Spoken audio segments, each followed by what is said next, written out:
Hey honey, welcome to my channel Designed by Ida. My name is Teresa and today I want to teach you how you can get better at spotting trends. So if you're working as a fashion designer, part of your job is knowing what's going on and what's trending right now. So there are a few ways you can do this and I am going to teach you how I go about it, how I do my research before designing a collection.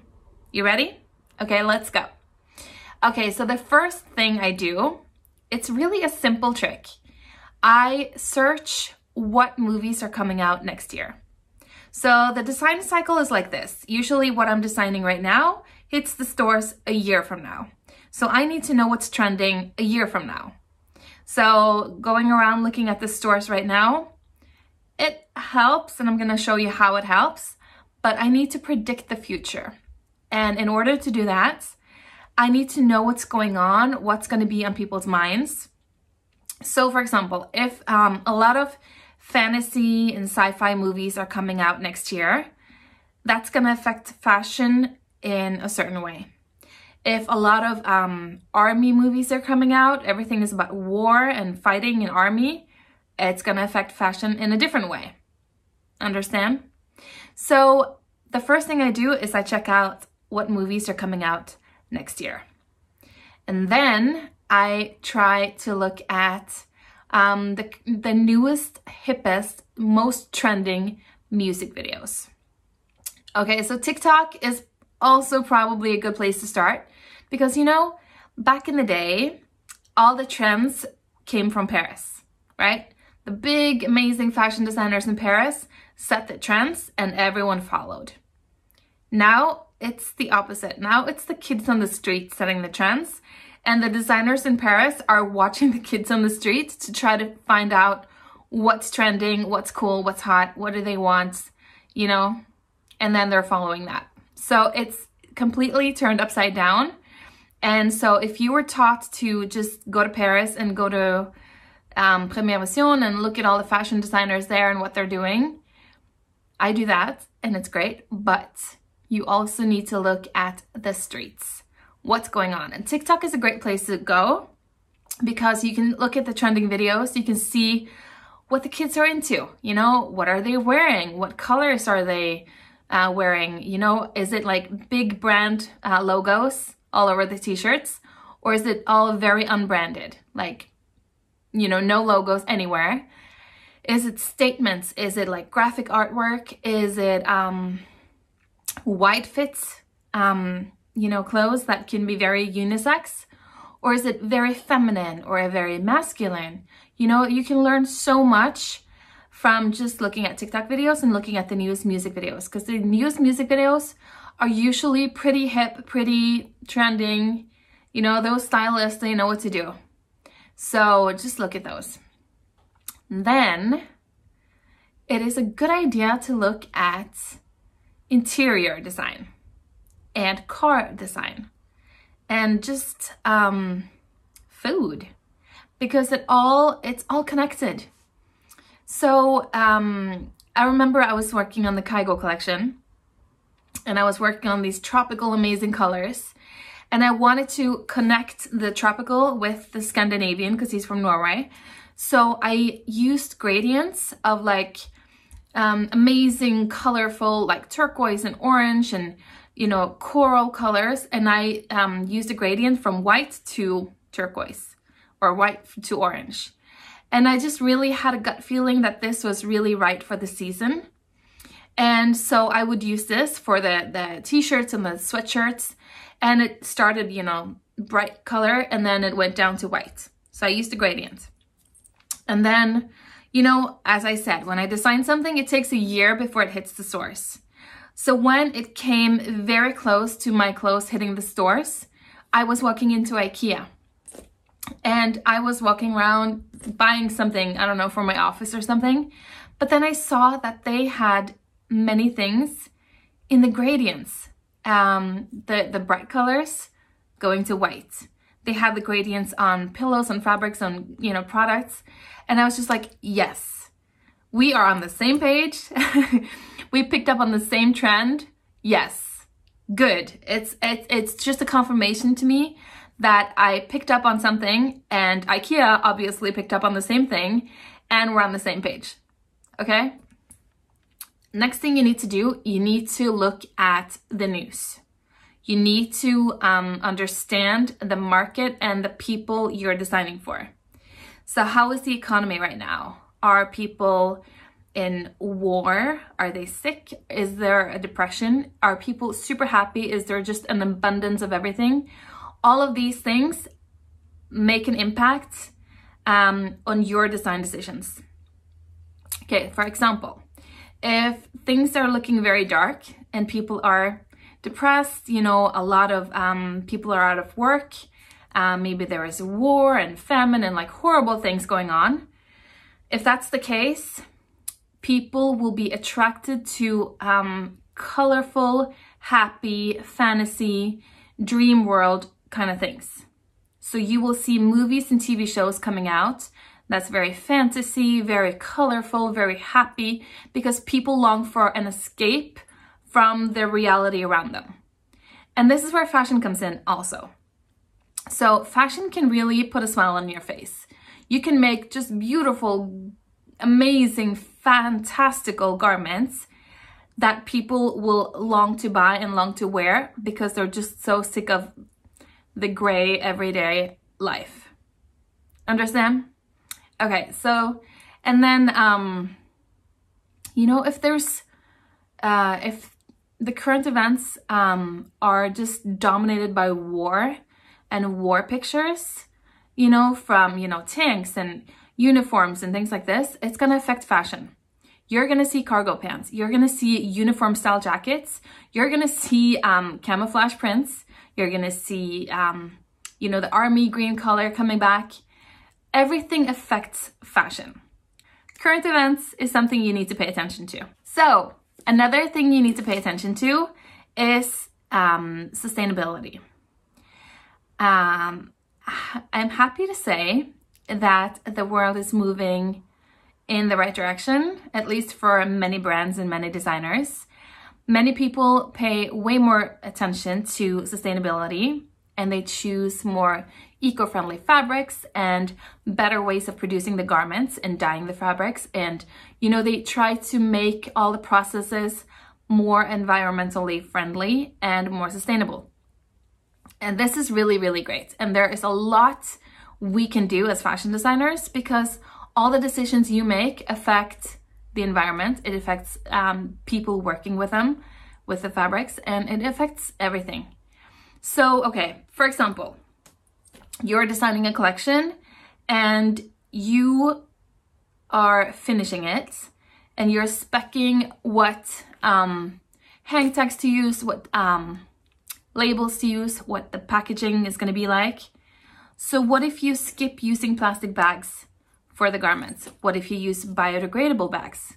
What if you, instead of using plastic hangers, what if you use wood or bamboo hangers? What if you use cardboard hangers? Like, there are so many other choices if you just consider them. It's so easy to go on autopilot and just be like, oh yeah, same plastic bags as last season, same plastic hangers as last season. Remember to put the logo on top. Thank you, you know? But if you stop and think about things, you can make better choices for each season. And regarding sustainability, that's important. So pick up on the new technology, the new options you have as a designer, and the trends, what's going on, okay? So that's one thing.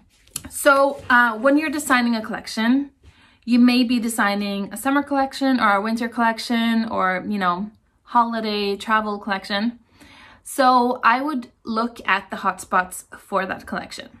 So for example, if I'm doing ski wear, maybe I would look at Aspen and Switzerland and like ski destinations in Italy. And I would maybe go there to be inspired for the new collection. I often do this. When I'm starting a new collection, I often travel. And it's a good way for me to like clear my mind. And it's a good way for me to clear my mind from the last collection and just start fresh for the new collection. So, you know, when I've been working on a collection, I've been so working hard on it for so long, and I have seen that pink color on threads, on fabrics, on buttons, on labels, on neckbands, on everything for many months, and commented on the different shades of it so many times and trying to make it perfect. And now I need to just start fresh. I need to erase all the colors that are in my mind and everything that I've been working on, and I need to open up my mind for what's coming in next so that I can focus on that. So I often travel. It really helps me to just leave the old behind and look ahead. So if I was working on a ski collection, I would probably travel to some ski destinations and just observe, just drink in inspiration from what I'm seeing around me.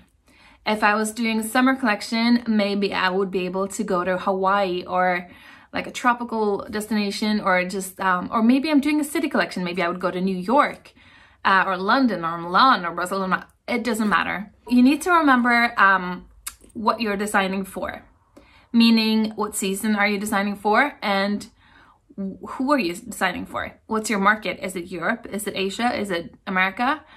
And what are the trends coming in? So the next tip you're gonna love, because you get to watch Netflix or any other streaming service. The point is, you need to know what people are watching right now, what's really popular, because it's gonna affect what kind of clothes they are looking for in the stores next year. So if it's super popular to watch a TV series from like Hollywood in the 50s, then people after that are gonna start craving amazing A-line skirts and polka dot scarves, and you know, they start craving the clothes that they see on the screen. It's natural, and in order for you to stay ahead of the rest, you need to be aware of what TV shows are trending right now. What are people looking at? And then you can use that for inspiration to design collection for next year. Okay? So I'm sure you've heard about smartwear. If you haven't, it's basically textiles and tech combined. So in your jacket, you have speakers and microphones built in. So you don't have to have any wires, you don't have to have your AirPods, you know, you can just play music from your jacket, you know? There's a lot you can do. You can text your pillow. You can sit on the couch and have a pillow there that displays your new texts. So there's so much new technology coming out all the time, and it can be very relevant to what you're designing or not so much. So if I was doing a hunting collection, sound would be important to me, or to the hunter, I should say.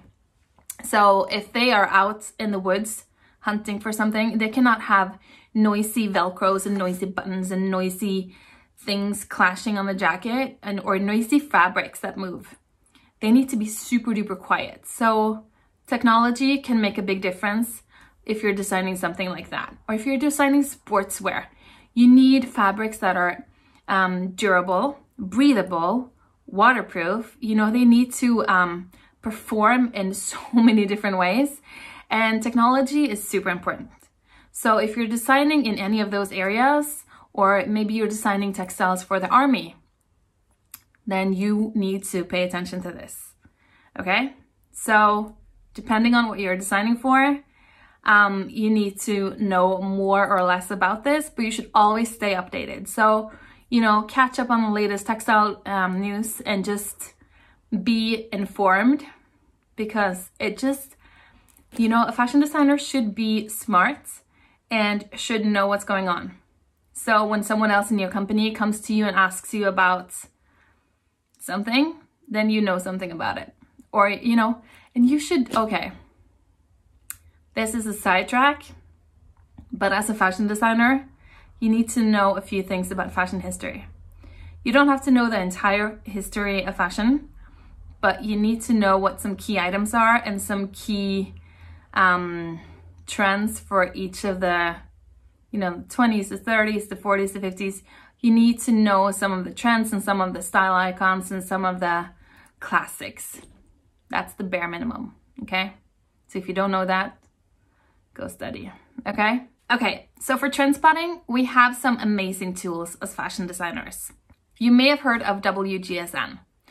They are a huge team of people working all around the world to pick up on the trends in the stores, in the streets, in, you know, the movies, and in food, and in interior, and architecture, and just gathering everything together to try to predict what colors are going to hit next year, what shapes, what fits, what prints. Is it going to be florals? Is it going to be stripes? Is it going to be, you know, graphic statements on t-shirts?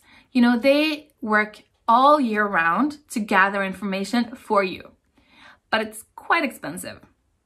So if you can afford it, amazing. It saves you so much time because you can seriously just log in and receive any information you need. You can find flats, you can find color stories, you can find reports on trends in Europe, trends in Asia, what's going on in kids wear right now, what's new in terms of the new technology, what's new in terms of sustainability. You can get so much information. So if you can afford it, it's amazing.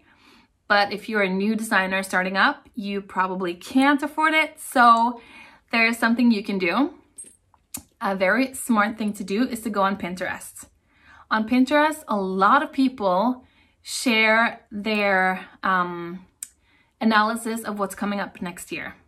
Some people will share screenshots from WGSN or another trend service, and some people will make their own color stories and their own predictions of what's going to happen next year.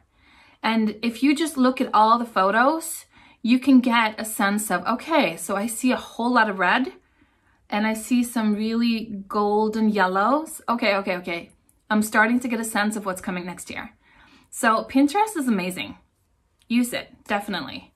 And also, what I have done many times is I have gone to trend seminars. Trend seminars are amazing because you basically get to sit there for a full day and just take in everything from, you know, what the colors are coming in, what fabrics are coming in, what people are looking for, what people are inspired by. You know, you just take it all in. And then at the end, you're super tired. But the next day, you're like, ooh, I want to start playing with the new colors. I always start with the colors. I always do. I just love colors. So trend seminars are super helpful. And they're not as expensive as WGSN. You can go to a seminar for a day and you can pick up, you know, the newest colors and some information about the new trends and the new color schemes that are coming out next year. And you can start to work. But okay, I have a tip.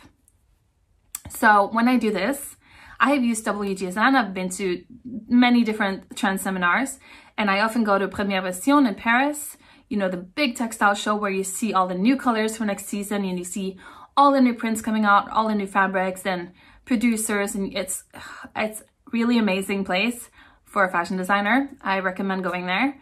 But what I always do after I have taken in all the inspiration is I tweak it. I always do this because, okay, you are giving a set of colors and the trend researchers are telling you this is what's hot next year. But you have to work with this right now. And you can tweak them and still hit the mark.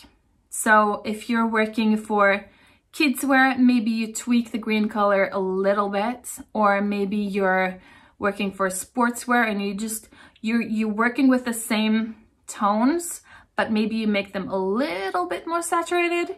Maybe, you know, you can tweak them to work for the segment you're designing for. And I always do this, and I always like find my own Pantone color codes and make my own color story that works for the segment I'm designing for. And that is appealing to me. Because if I don't like what I'm designing, it's probably not going to appeal to others, and it's probably not going to sell well. So I always design things that I would want to go into a store and buy myself. And I think that's a very good tip to designers, because many designers just design something for the brand, but they wouldn't really buy it themselves. And it kind of shows in the designs if you don't love it yourself. So I would tweak the colors so they are appealing to you and you would want to go and buy garments in those colors. Okay? It's a little bonus tip. So another trend you can pick up on is feminine, masculine, unisex. So the young people right now, they do not wear baby doll, beautiful, very feminine clothes. They don't. They wear more loose fitted, more unisex clothes. The t-shirts can be for men or women or any gender. And that's the trend right now. But usually that changes after a while. So it goes very much like this. If it's very minimal one season, then a few seasons later, it's going to be very maximum. It's going to be like tons of stuff on top of tons of stuff. Okay? So it usually goes like this. If it's super masculine one season, then a few seasons later, it may be super feminine. And then it may be super unisex. And then like this changes all the time and you need to know what's going on right now and what's hot right now. So look at the kids. Look at the kids. They are the trendsetters right now. Look at the movies, look at the TV shows, look at the music videos, see what people are attracted to right now and use that, okay? If you don't pay attention to this, you're gonna design things that aren't gonna sell. If you think that all the young girls right now want super feminine, super doll-like clothes, then you're probably gonna miss the mark and it's not gonna sell. You need to look at what they're actually wearing and what they're looking at in terms of movies and music videos and everything. And then you need to design something that will appeal to them. Okay? Okay, so there's one more thing you need to pay attention to, and that's culture. Sometimes we are very much inspired by and affected by a certain culture. Maybe it's because the Olympics are in that country this year, or maybe some other big events are happening in that place. And then all the eyes of the world are on that place. And we start to see how they dress there and the colors there and the fabrics there. And it affects us. If you see it long enough, it affects you and it affects what you want to buy when you go into the stores. It really does. So that's it for today. I just wanted to share with you how you can find inspiration, how you can spot the trends so that you can design really great garments that really hit the mark next year and sell like crazy. Okay, so if you like this video, please give me a thumbs up. And if you haven't subscribed, please do so and hit the bell, and I will share more of my secrets with you. Have a beautiful day.